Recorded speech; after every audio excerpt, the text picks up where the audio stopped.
It has come to my attention through decades of exploring the human mind that many individuals feel like pieces on a chessboard, unaware of the game being played. Picture this. You are engaged in what seems like a normal conversation. The person across from you speaks with a gentle tone, perhaps even a caring smile, but something feels off. Your gut whispers warnings while your mind scrambles to make sense of the interaction, and then it hits you. You have been psychologically manipulated and walked directly into the trap. But what may shock you more is my discovery that these are not random tactics. They are ancient patterns, what I have termed archetypal shadows, dark psychological mechanisms that certain individuals use to invade your mental space and bend your reality to their will. Stay with me, for what I am about to reveal could spare you years of self-doubt and psychological torment. I have always said that everything that irritates us about others can lead us to an understanding of ourselves. But what I did not often share publicly was this. Manipulators use this very principle against you, turning your self-awareness into a weapon pointed at your own mind. In the next few minutes, I will expose the 5 most dangerous psychological questions that I have identified as tools of mental manipulation. More importantly, I will show you the techniques to not only recognize them, but to turn the tables entirely. By the end of this, you will possess what I call conscious realization, the ability to see through any psychological game before it even begins. I must warn you, however, once you learn these patterns, you will start seeing them everywhere, in friends, family, colleagues, even strangers. You will notice when they attempt to access your psychological back doors. Some find this knowledge disturbing. Are you ready to see the matrix of manipulation? Let us dive deep into the shadow. I see truth with clarity and do not allow anyone to distort my reality. Question 1. Why are you being so sensitive? How many times have you been told you are too sensitive after pointing out something wrong? This is shadow projection and psychological invalidation. Manipulators attack your right to have feelings about an issue. Consider Jennifer, a 34-year-old financial analyst. She noticed irregularities in company reports. When she raised concerns, her supervisor retorted, "Why are you being so sensitive? You're overreacting like always." Jennifer doubted herself. 6 months later, an external audit confirmed a multi-million-dollar fraud. Her sensitivities had detected it. My sensitivity is a divine gift that protects and guides me. Sensitivity is not weakness. It's your unconscious mind detecting incongruence. As I've written, your vision becomes clear when you look into your heart. Who looks outside dreams. Who looks inside awakens. Manipulators know sensitive people are perceptive. They sense lies and notice subtle cues. Instead of hiding intentions, they weaponize your gift. The financial analyst is called paranoid until she uncovers fraud. The wife sensing changes is dismissed as insecure until she discovers an affair. This is the persecution of the perceptive. I honor my perception and trust the messages my body sends me. When someone attacks your sensitivity, they are truly saying, "Stop using your psychological radar. It is detecting things I do not want exposed." The counterattack is what I call conscious assertion of shadow integration. The next time someone asks, "Why are you being so sensitive?" do not defend, explain, or apologize. Look them in the eyes and calmly say, "I am not being sensitive. I am being perceptive." Does that make you uncomfortable? Manipulators will likely become angry, deflect, or become overly nice, revealing their true nature. I stand in my truth with confidence and self-love. Question 2. Do you trust me?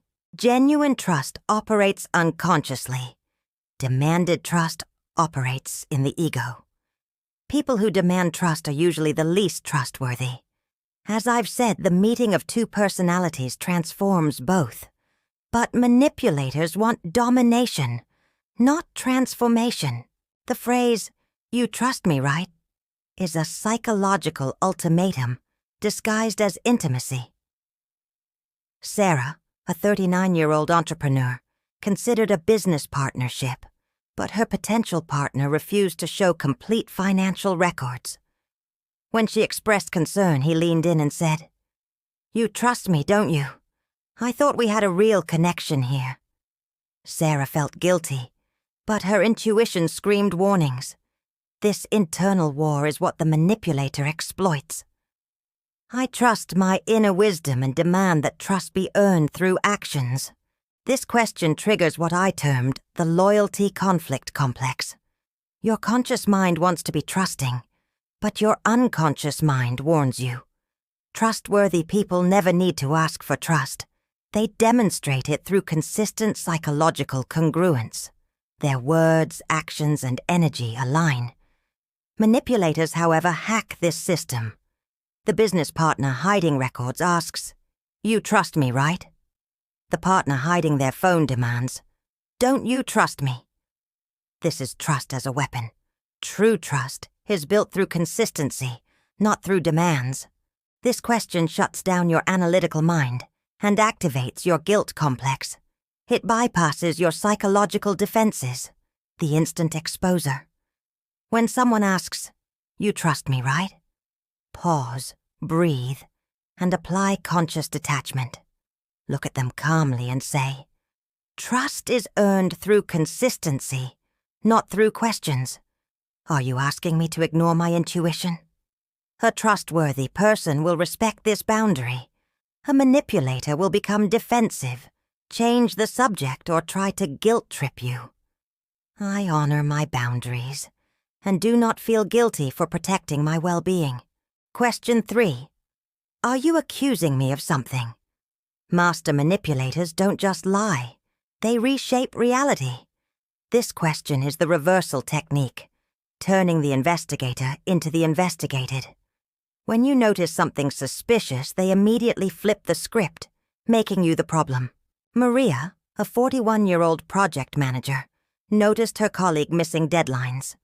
When she gently asked about discrepancies, he exploded. "Wait, are you accusing me of something? I can't believe you're questioning my integrity." Maria found herself apologizing, assuring him she trusted him. The focus shifted from his behavior to her unfair accusations. I ask valid questions without apologizing for being observant. As I've written, projection is a common psychic phenomenon. What's unconscious in ourselves we discover in others. Manipulators weaponize this, projecting their guilt onto you, and then attacking you for carrying it. This is psychological warfare, disguised as self-defense. You ask a simple question about financial discrepancies, and their response is, "Wait, are you accusing me of something?" You're now apologizing for being observant. This is the guilt transfer complex. Innocent people do not fear questions. Only guilty people do. This question triggers responsibility reversal. Instead of them explaining suspicious behavior, you're explaining your right to notice it. Manipulators expect panic and quick apologies. They never expect composed confidence. The counterattack is simple. When someone snaps, "Are you accusing me of something?" apply the therapeutic pause. Hold eye contact. Wait 2 to 3 seconds. Then calmly respond, "Should I be?" These 3 words contain conscious power. Innocent people don't fear questions. Only guilty people do. My composure is my strength, and I do not let myself be destabilized by manipulative tactics. Question 4. Would I ever lie to you? The question, "Would I ever lie to you?" is often a lie itself. This is persona manipulation, creating emotional debt. The manipulator makes you feel guilty for doubting them, even when intuition screams warnings. This question seeks not an answer, but emotional leverage. Rebecca, a 43-year-old marketing consultant, had concerns about her business partner's evasiveness regarding financial transactions. When she expressed concern, he looked hurt and asked with tears, "Rebecca, after everything we've been through, would I really lie to you?" Rebecca felt terrible, apologized, and stopped asking questions. 6 months later, she discovered he had embezzled over $200,000. "I trust my intuition even when others try to make me feel guilty for it. As I've written, the privilege of a lifetime is to become who you truly are." Manipulators try to make you feel terrible for being observant, intuitive, and cautious. People who need to ask this question are often revealing their own psychological state, an unconscious confession through overcompensation. The spouse hiding their phone tearfully asks, "Would I ever lie to you?" The business partner hiding books says, "Come on, would I really deceive you?" This is a performance of innocence. Genuine honesty does not need to announce itself. It simply exists. Genuine honesty doesn't perform. It simply exists. Honest people don't need to convince you they can't lie. Their actions create unconscious trust. Manipulators, however, counterfeit this feeling. They use emotional theater, tears, wounded tones, implied accusations, to bypass your logical mind and activate your guilt complex. It's designed to make you stop thinking and start feeling sorry. The technique that exposes this immediately. When someone asks, "Would I ever lie to you?" do not take the bait. Apply conscious questioning. Pause, then respond. That is not the right question. The question is, would I know if you did? I illuminate truth with my consciousness and accept no substitutes. This response flips the psychological frame. Liars thrive in emotional fog, but wither under the spotlight of conscious awareness. Your response switches on the light of consciousness, and suddenly the shadows have nowhere to hide. Question 5. Can't we just move on? This innocent-sounding question is the manipulator's nuclear option, forced forgetting. When denial, distraction, and guilt fail, they demand you abandon truth for the illusion of peace. There is no coming to consciousness without pain. Real resolution requires facing uncomfortable truths. Manipulators want to skip the pain and jump to your forgiveness. Lisa, a 45-year-old HR director, worked for a company caught in a pay discrimination scandal. When the story leaked, the CEO told her, "Lisa, I know you're upset, but can't we just move on? We need to focus on the future, not get stuck in the past." Lisa felt pressure to be the bigger person, but she knew moving on without accountability meant it would happen again. I demand understanding before forgiveness, and clarity before peace. Moving on without understanding is like placing a bandage over an infected wound. It looks better, but the poison spreads. The company caught in a scandal begs, "Let's not dwell on the past. Let's focus on the future." The unfaithful partner pleads, "Why keep talking about it? We need to move forward." These are not requests for healing. They are demands for amnesia. The manipulator wants to erase the issue from your consciousness. This is psychological burial. My peace is built on clarity, not on confusion. True healing happens when the unconscious becomes conscious. Manipulators want to push everything back into the unconscious to maintain control. Their pattern: deny, minimize, blame, then exhaust you into abandoning truth. The antidote: when someone asks, "Can't we just move on?" apply conscious anchoring. Take a breath and respond, "I will move on when I understand what happened, not before." This sentence states your peace is built on clarity, not confusion. You cannot be rushed or pressured into abandoning truth. Until I make the unconscious conscious, it will direct my life, and I will call it fate. As I've written, until you make the unconscious conscious, it will direct your life, and you will call it fate. Manipulators rely on you giving up, growing tired, and letting unconscious patterns control your life, but not anymore. For more tools and perspectives to create a life you love, tap the like button and subscribe to this channel. Your presence means the world. Now, let's learn how to defend ourselves. The ultimate defense, psychological sovereignty. Now that you know the 5 weapons, let me give you the ultimate defense. Manipulators have one fatal weakness. They need your emotional reaction to survive. Take that away, and their entire system collapses. I call this conscious detachment, the ability to observe without being consumed. According to my research on individuation, the process of becoming psychologically whole, the manipulator's greatest fear is encountering someone who cannot be destabilized. Catherine, a 38-year-old therapist, applied this when her narcissistic ex-husband used all 5 questions during a custody discussion. She remained centered. "Why are you being so sensitive about the visitation schedule?" he asked. Catherine calmly replied, "I am not being sensitive. I am being clear about what is best for our children. Don't you trust me to take care of them?" he continued. "Trust is built through consistent actions," she responded. When he tried, "Are you accusing me of being a bad father?" Catherine simply said, "Should I be?"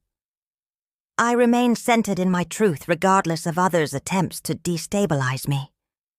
When you remain calm while others lose control, when you stay clear while others create confusion, when you hold steady while others try to shake your reality, you become psychologically sovereign.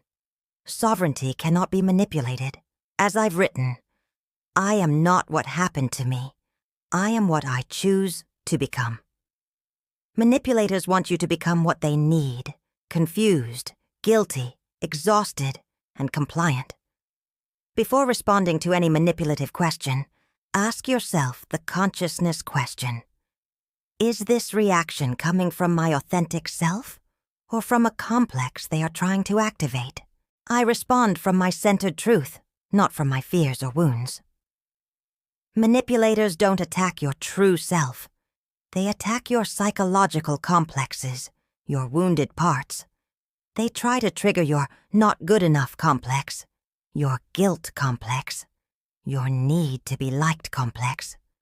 But when you operate from the centered self, you become untouchable, your psychological liberation. My ultimate technique: when facing manipulative questions, take the conscious pause, breathe, feel your feet on the ground, connect with your authentic self, then respond not from your complex, but from your center. This is what I meant when I wrote, "Who looks outside, dreams. Who looks inside, awakens." The manipulator wants to keep you dreaming, lost in their projected reality. But consciousness is the great awakener. Once you are awake, you can never be controlled again. I am awake, aware, and unshakably myself.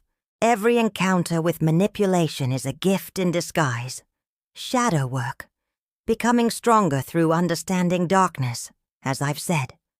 One does not become enlightened by imagining figures of light, but by making the darkness conscious. Manipulators show you where to build stronger psychological boundaries. They force you to develop conscious discrimination, the ability to instantly tell truth from deception, authentic connection from manipulation, genuine care from control. Once you develop this, you become dangerous to manipulators, not because you fight them, but because you see them. I see through all illusions and remain anchored in truth. Being truly seen is the manipulator's greatest fear. They are shadow dwellers, operating in psychological darkness. When you shine the light of consciousness on their tactics, they lose all power. This is your psychological liberation. You now possess the seeing eyes. You can recognize the 5 questions, the sensitivity attack, the trust demand, the accusation reversal, the innocence performance, and the forced forgetting. I am psychologically free, and no one can manipulate my reality. You understand the psychology behind each one. As I've written, the most terrifying thing is to accept oneself completely. But what's even more terrifying to a manipulator is someone who has accepted themselves completely. When you're not at war with yourself, no one else can recruit you to fight against yourself. This is individuation, becoming so psychologically integrated that external manipulation becomes impossible. You are a conscious individual who responds from choice, not compulsion. Choice is the enemy of manipulation. I choose consciousness, clarity, and psychological freedom in every moment. Your homework. For the next week, every time someone tries to manipulate you, ask yourself, what complex in me is this person trying to activate? Then pause and respond from your conscious center. Watch how quickly manipulative people change their behavior or disappear. When you refuse to play manipulative games, you give everyone around you permission to be authentic too. Your consciousness frees you and creates space for genuine connection. This is the ultimate victory over manipulation, protecting yourself and creating a field of authenticity that elevates everyone.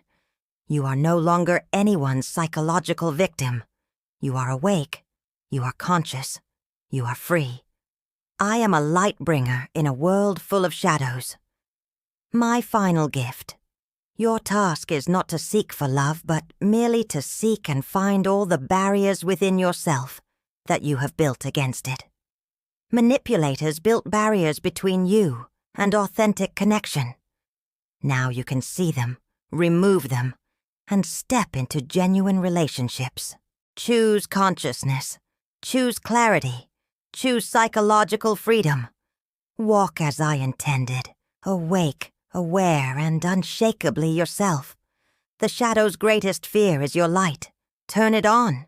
Keep it on. Never let anyone convince you to dim it. I am light. I am love. I am free.